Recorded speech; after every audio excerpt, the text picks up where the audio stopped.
guys, welcome back to ITS Tactical. Today we're going to pick up where we left off with creating a fast rope and show you how to make one of these awesome eye splices. And if you remember from our last video, the fast rope we made is made of 4 sets of strand pairs, which is essentially 8 strands. And this is kind of where we left off talking last time with the paracord. So you've really got 8 different strands, and if you need a refresher on how we made this, please check out our first video on how to make a fast rope for climbing. So what we're going to do today is show you how to weave this into the standing part of the line and create an eye splice. And reasons you'd want to create an eye splice are to girth hitch the rope around something to climb off of. Typically in military operations, when they're using a fast rope, this eye splice is hooked to a post inside a chopper and used to fast rope off of. I'll get in that into the article, but if you remember from a previous video, we've gone over an eye splice before, and this is an eye splice on a 3-strand rope. And really, it is quite a bit different too when you're talking about the 4-strand here on a fast rope. So we're going to be getting into a little bit different stuff than we did with the 3-strand rope, so let's get into that, and we will create one of these and I'll show you how I did it. So first thing you're going to need, and I'm going to demonstrate on this piece of paracord from your perspective here looking this way, because I find that's how I start braiding too. When I do this, I'm looking at it this way, looking down on it, so I'm going to do it from your perspective looking at it this way. Now, the first thing you want to understand here before you start splicing, is the lie of the strands. Now, the lie of the strands is a little bit difficult to pick up right away, and I'm going to attempt to make that easy here. What you want to do when you're splicing is always start with the working end to your right. So I know that's flipped for you guys at home, or actually no, it's not right now. So yes, this would be on my right, this is on your right. So you're going to start with that working end on the right, and you're going to splice into the left hand side here. Now again, with the lie of the strands here, you're going to look for right laid strands and left laid strands. So let me explain the difference here. Basically what you're going to be doing is you're going to be running the strands parallel to each other to weave into the standing part. So if you look at this first pair here, you'll see that I lined up the way the eye comes, and I've already tied a little piece of string here because that's where I'm going to start with. Let's go into something real quick, and then I'll jump back on the lie of the strands. You want to count out, especially when you're doing the big rope, because I actually was left with a little bit less than I should have been on the splicing. Not that it makes it really any less weak per se in the splice, but you really want to start with 10 of these 10 strands. So if you count from here, that's 1, 2, 3, 4, 5, 6, 7, 8, 9, and then 10 would be somewhere in here since there's plenty of slack down below.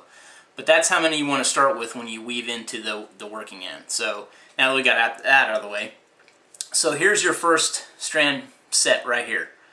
These 2 here. Now if you look at this, I like to think of it as a left laid strand, because again the working end is on your right, and you're going to be taking this matched pair and putting it right into here. You're going to lay over parallel on the working end and tuck under this strand here. So I think of those as working down, or that's a left laid strand. If you flip to the back here and you twist a little bit, these that are tan are right laid strands because they're coming to the right. Now that's kind of how I think of it, is it's coming down to the right here, coming down to the left. So right and left, that's how I think of it. I've seen it differently other places. Some people reverse that, but just for the way I like to do it, I'm going to call it right and left, just like I've said. So the first step in this, and you're wanting to create 4 full tucks and 2 half tucks. And what half tucks mean is that if you look at the way the fast rope here stopped, you've got these extra strands hanging off, right? Well, what the deal is that instead of taking both strands through, you cut one here. Let me see if I can find a better way of showing this. Okay, so take this one for example. It got cut here, but yet it continued wrapping all the way around here until it came out here. So if you count the number of outlets here, or I guess tailing ends, you've got 1, 2, 3, 4, 5, 6, 7, 8. 4 on each side. So I'll get into that in a little bit, but just wanted to kind of give you a heads up. That's what a half tuck is. So the first thing we're going to do is we're going to focus on these two pairs. This pair and this pair. So what you want to do is you want to mark those pairs so you know exactly where you're tucking to. So we're going to mark this set and this set. And the best way to do that is with a paint marker. And a couple of the other tools we have at our disposal here today. Got some tape so we can properly mark the ends here, and awl, which will help you push through. I've even got a couple of chopsticks, which are also good for prodding these ropes through. And actually, I know it's a little bit ridiculous, but I did this whole thing with nothing more than a chopstick poking it through. It was really tight, and I just had to kind of work with it.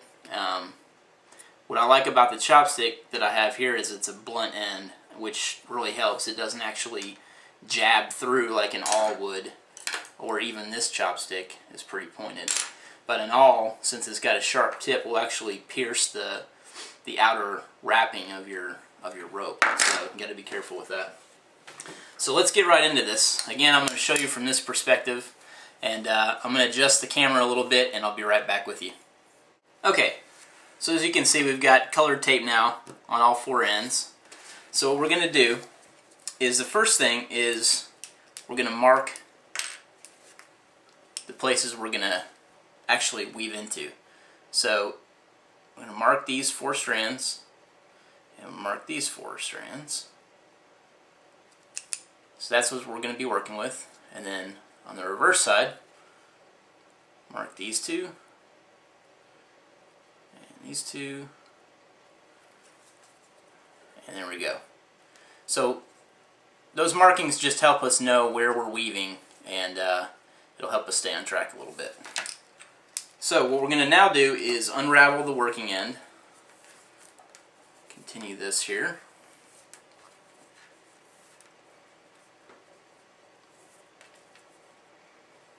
Now, we've unraveled it all the way until we get to that first pair here. And all we're going to do with that is we're going to go right under here. So, to do that,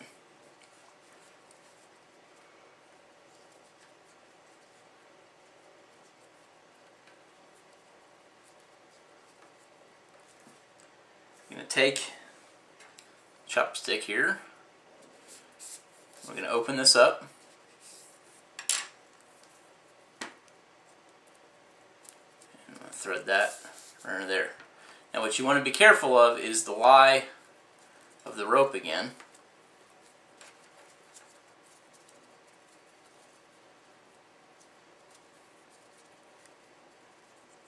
Okay, so we've got that.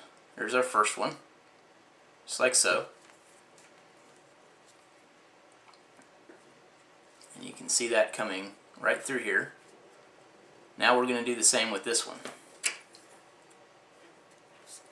So what we're going to do is pull that through, just like that, and run this parallel right under here.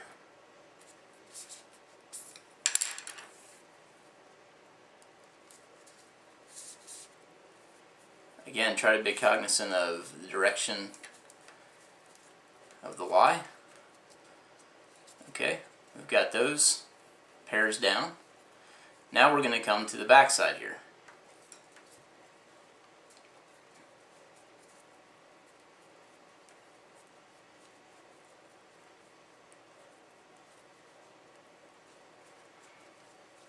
So I can see already I marked the wrong place here. So instead of those pairs, we should have marked these pairs here. So that was a little goof up on my part, but we'll correct it. So we're going to take these and we're going to go right under here, just like that. Okay, so there's our first weave here. And with this one here, the green side, we're going to come around and come right through here. Just like so. And there is our first set. We've got the rights coming this way, and flip it around, the left's going that way. So all we're going to do is continue the pattern. Each one of these is going to get wrapped again. We'll go back to the front side here, and we'll continue on. So these, if you trace this around, that was our first tuck. Keep going around here. There's where we need to go next, which is right under here. So since we started with this one to begin with, let's go ahead and keep with our pattern here. That one wraps around here and comes right through here. So let's go ahead and do that. Again, paracord makes this look easy.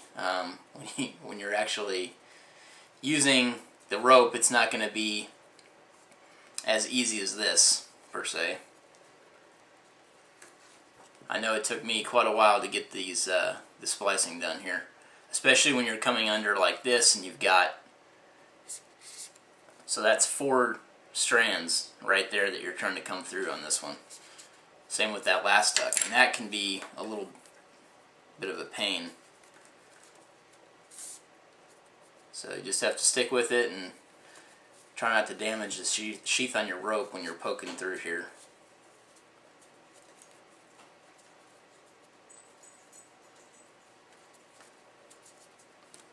Okay, so that's the first side again. So let's come this way, right under here.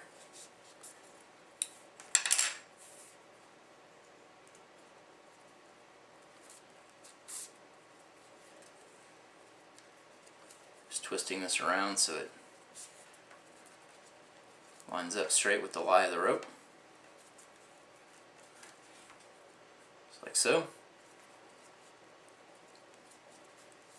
And we'll end up with the green side right through here.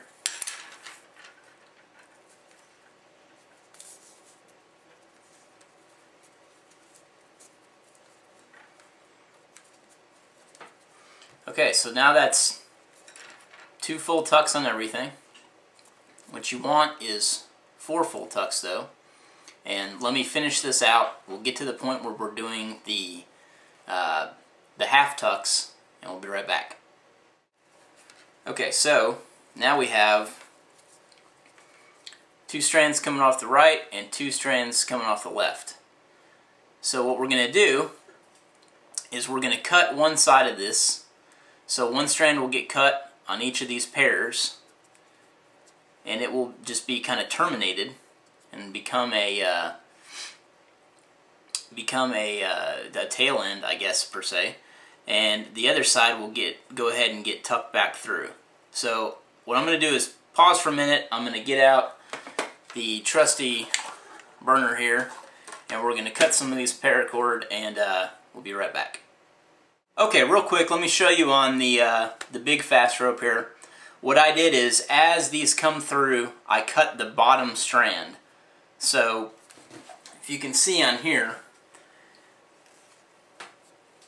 I'm going to keep wrapping this, but the bottom strand here is what's going to get snipped off. And when you actually do this on your big rope here, you want to leave a 1/4 of an inch to a 1/2 an inch. And when you put a load on the rope, those tail ends are actually going to pull in a little bit. So I'd say you really need a good 1/2 inch just to be safe. You definitely don't want them pulling all the way in on you.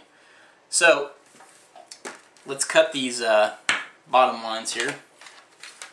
I'm going to do is fire up this little gun here, and I can't recommend one of these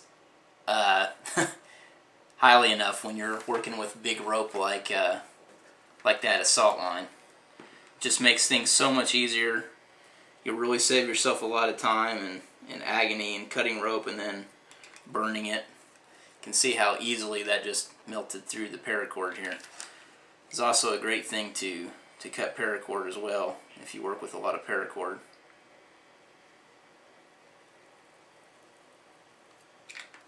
Okay, so let's take our remaining slack here. You can see how we have 4 ends now. Now we're going to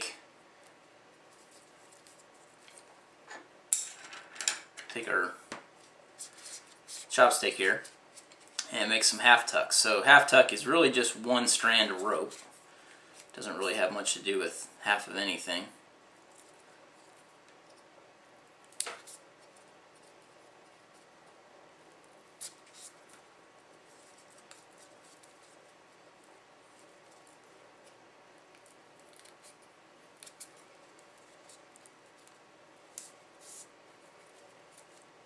Okay, so there's one half tuck. Now I'm just going to demonstrate one of these half tucks for each one of these, just because we're running out of room here. Okay, so if you take a look at this completed part here, and our splicing here, it's a little bit different, and I'm trying to figure out why that exactly happened. It looks like we got everything put through at the right places, but I'm not quite sure why our lines are so separated here. We might have taken these through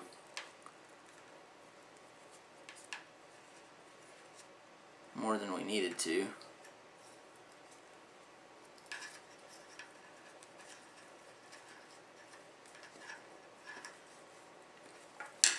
At any rate, they all are opposite, so I'm going to go ahead and cut these here. But when you're doing this, just be cognizant of what you're doing towards the end here, because it can get a little tricky if you're not paying attention. Really what you're shooting for is just, there's no real science to it. You want your lines to be on separate sides when you cut them, just so you get those half tucks in there. So again, what you're shooting for is at least 4 full tucks and 2 half tucks for the most secure way of doing this. But that is essentially how to splice a 8-strand fast rope. If you have any questions, please let us know in the comments. I know this was probably a little bit hard to follow, but essentially you just need to remember those tucks, the left leg tucks, the right leg tucks, and everything will just kind of work itself out. It really will. Again, mark those ends so you know exactly what you're doing there. You know that we had a little bit of trouble in the beginning because I marked the wrong pair there. But essentially now you can remove the string here.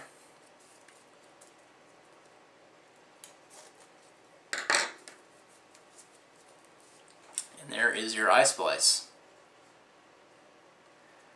So again, please let us know if you have any questions. Thanks for watching. Hopefully that wasn't too hard to follow. Hopefully it gave you a good idea of how to splice with a 4-strand rope. And thanks for watching.